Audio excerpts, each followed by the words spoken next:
Oke, selamat malam semua. Kembali lagi di channel YouTube saya, Muhammad Trivaneja. Saya di sini bersama Aditya Trinugraha Halo. ingin mereview program. Program yang untuk ya yang dari buat database, tapi database itu nanti ke transfer sampai ke di Visual Studio-nya gitu. Ya, di sini kami hanya untuk mata kuliah pemrograman jaringan dan langsung saja kita mulai ya. Oke. Pemulaian pertamanya adalah pertama kan pasti kan kalau udah kata dua laptop kayak gini kan otomatis kan ini ya kayak sebuah jalurnya, kita harus buat jalurnya. Jadi jalurnya ini sebenarnya nggak ada kabel ya. Jadi pemasangan ini nggak ada kabel, tapi jalan pintas kalau nggak ada kabelnya itu adalah kami langsung memakai hotspot. Jadi hotspotnya itu hotspotnya itu dari HP tersebut. Jadi dia ke transfer sini dan akhirnya bisa jadi jalurnya di sini.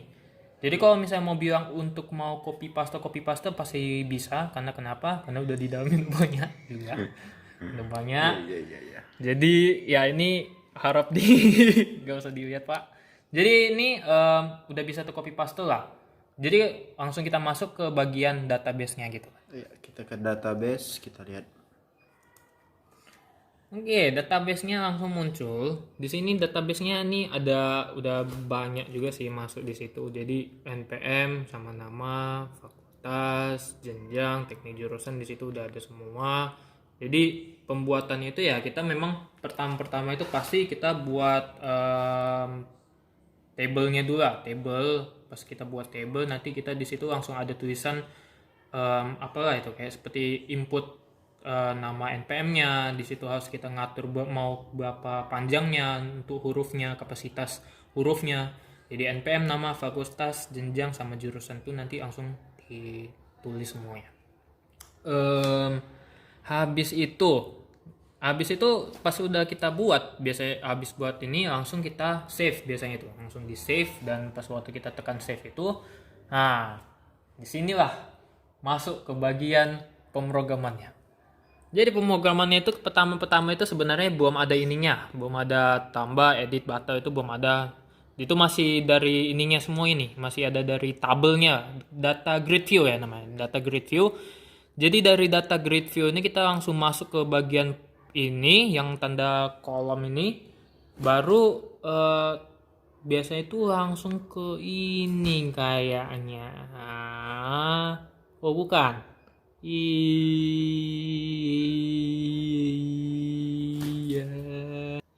Oke, dari sini dan habis itu kita langsung tekan ini choose data source. Nah, di sini. Di sini kan ada add project data itu. Biasanya nanti kemunculan ini, biasa itu langsung ada database. Di sini ada database, service sama object. Jadi service sama object ini belum belum terlalu kepakai lah, karena ya itu masih di database aja dulu. Jadi di database-nya dulu. Di situ kita langsung disuruh next aja. Itu langsung di sini ada database. Nah, kan ada new connection ya. Jadi new connection itu kita langsung ke masuk ke bagian mencari nama database namanya ini. Jadi kita harus browser dulu. Nah, barulah masuk ke di bagian ininya nih yang udah kita konekkan jalurnya nih. Jadi jalurnya udah ada, database-nya udah ada. Jadi lah kita tekan ini, kita tekan.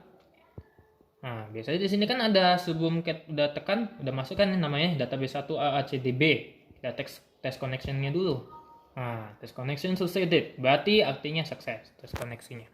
Jadi habis ini udah test koneksi, kita langsung cancel. Karena kita udah masuk dalam data ini, kita langsung masuk ke bagian connection string-nya. Jadi connection string-nya ini kita copy lah dulu, di copy dulu, nanti akan ada hasilnya nanti akan dipastekan kemana. Jadi ini dikopikan dulu, habis itu baru kita cancel. Kenapa kita cancel? Karena memang sampai di situ aja.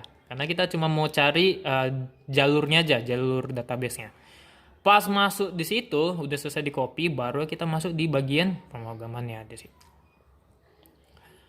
Pemrogramannya, di sini udah, kita balik langsung ke bagian import sistem data OLEDB. Di sini udah ada. Ini maksudnya apa? Data OLEDB ini ya sebagai penjalur database dari database aksesnya gitu. Jadi dia jalurnya di sini.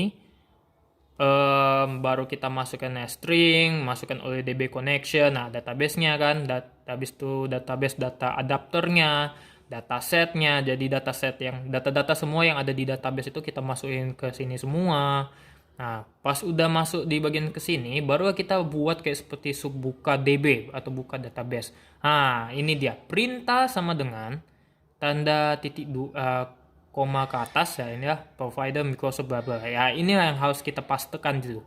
Jadi pas waktu kita copy, langsung kita pastekan di bagian sini. Database yang ada di database access. Database access di sini, baru ke transfer di bagian ke sini, ke bagian komputernya ini. Baru beberapa kemudian kita langsung tulis database connection stringnya, perintah, masukin catch SSX-nya sama MSG box SMSX. Jadi kayak sebuah perintah, kayak kalau terjadi misalnya ada batal atau gagal atau berhasil, itu biasa dari sini semua itu. Baru masuk di bagian isi tabelnya. Isi tabelnya itu dari perintah select kali form mahasiswa. Mungkin akan banyak yang bertanya, kenapa ini form mahasiswa? Karena form mahasiswa itu berasal dari nama database yang di sini. Ini mahasiswa table. Jadi dari sinilah dia langsung ke transfer. Karena tadi terpotong biasa rekaman. Ya, habis itu dari kita lanjutin lagi dari mahasiswa ini ya, dari database. Habis itu masuklah semuanya di sini, data adapter, kode-kodenya di sini semua ya. Yang penting kalau kode-kodenya bisa lah nanti di searching bagi yang mau menginginkannya gitu. Baru itu kita masuk di bagian subaktif tombol. Ini subaktif tombol itu maksudnya itu dari tombol-tombol yang ada di sini nih. Tambah, edit, batal, simpan, harus, keluar, itu udah harus dibuat. Nah, ini npm nama fakultas jenjang jurusan itu kita harus buat juga, karena nanti ujung-ujung di endingnya itu nanti kita mau nge-edit lah biasa itu nanti. Jadi itu kita buat ini. Tombolannya itu yang tadi 6. Kita masuk langsung di bagian sini. S boolean by default dari A, B, C sampai F, sampai paling ujung lah dia. Jadi di sini pun dimasukin juga. Jadi tambah enable, tambah diaktifkan A. Nah, ini yang diaktifkan, edit diaktifkan, hapus diaktifkan. Jadi semuanya itu harus diaktifkan. Baru subaktif isiannya itu ya, aktif yang kita isikan itu adalah npm gitu. npm nama fakultas jenjang sama jurusan. Kenapa npm A dan kenapa nama sampai jurusan itu B semua? Karena biar terpisah gitu aja. Jadi di npm itu yang versi A-nya, yang nama fakultas jenjang sama jurusan. Ini ibaratnya kalau dari lihat dia ini kayak seperti lebih ke huruf dan ya lebih ke huruf lah ini semua ini.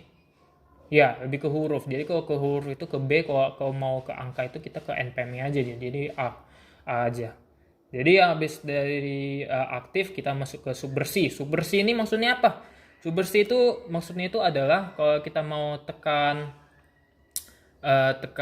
kayak batal atau kayak gimana itu dia langsung hilang semua itu. Data-data yang ada di yang kita udah isi ini langsung hilang. Hilang semua situ. Nah, jadi ini aktif tombol ini true false. Jadi yang true false itu maksudnya apa ya? Dari yang ada ininya nih. True, false, true. Jadi yang dia udah terurut semuanya dari sini. Jadi kalau mau kita tahu di mana tombol-tombol yang kayak simpan tuh mau di huruf mana, ya udah kita aktifkan di sini, simpan yang ini, edit yang ini, kalau mau keluar yang ini. Habis itu buka DB sama bersih, ini langsung buka kurung, tutup kurung itu maksudnya itu langsung ke kayak ibaratnya codingnya untuk selesai ya. Baru masuk di bagian, di sini maksud npm keypress. Jadi npm-nya itu yang dari ini itu kita klik 2 kali, habis itu kita langsung tekan load-nya. Load itu baru kita cari, nah yang namanya itu keypress. Ini dia. Muncullah dia langsung kayak gini. Private loop npm keypress nih. Nah, habis itu kita masuk ke jika ASCII, bilangan ASCII gitu yang sampai 13. Perintah yang dimasukkan select dikali sama form mahasiswa di mana npm npm text gitu. Jadi kita kalau misalnya kita tulis nomor npm itu dia langsung ke detect dari yang penting sampai 13 lah total angkanya itu. Lebih dari 13 itu nggak bisa gitu. Dan kalau bisa nama teks yang dimasukin gitu. Jadi kalau udah kita masukin npm kita bisa masukin nama, fakultas, jenjang, jurusan, dan itu udah bisa diaktifkan ya. Aktif tombol itu ya fast yang cuma yang true-nya itu di bagian kayak edit lah, edit sama batal keluar itu yang bisa hidup gitu. Kalau yang bagian lain tuh masih kayak ibaratnya itu udah bimbang semua lah, nggak bisa ditekan-tekan. Nah, masuklah ke bagian aktif tombol itu sama juga fast through udah tahu lah di mana posisi-posisi yang itu. Balik lagi kita langsung ke intinya langsung. Intinya adalah kita langsung menjalankan dulu. Nah, menjalankan. Di sini kita udah ada banyak sih, udah ada di tes semua. Jadi kalau misalnya mau masukin nama, udah bisa langsung kita tekan tambah. So kita bisa masukin misalnya 17 12 00 01 D21. Nanti kita langsung enter. Nah, kita bisa langsung taruh di sini. Misalnya namanya Butet. Dah. Kita bisa langsung misalnya gini, mau manajemen dan bisnis, jenjang misalnya S1, jurusan ya teknik informatika, asal-asal aja ya Pak, nggak apa-apa ya. Informatika, habis itu langsung kita tekan simpan.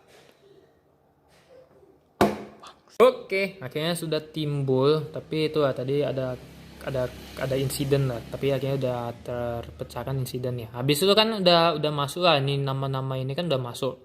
Kita balik ke bagian pengeditannya gitu, bisa diedit nggak? Kalau bisa diedit, nah kita tes dulu. Kalau untuk ngeditannya kita ngedit, nah dia langsung masuk di bagian sini. Jadi kalau misalnya kan udah ada nih data-datanya nih, oke kita misalnya kita ganti namanya si Adit ini, ganti lagi Aditya, jangan dah, nggak usah lah. Butet, nggak usah lah. Abi misalnya Abi, bisa kita langsung kita edit. Nah kayaknya jadi di sini ada nih muncul deh tuh nama Abi, terganti dia langsung. Oke, setelah di sini terdapat nama Abi, kita lihat ke database sebelahnya. Ya, sudah terubah. Dan program jaringan tersebut dikatakan berhasil. Sekian dari kami, Muhammad Tripaneja dan Aditya Trinograha. Selamat malam. Malam.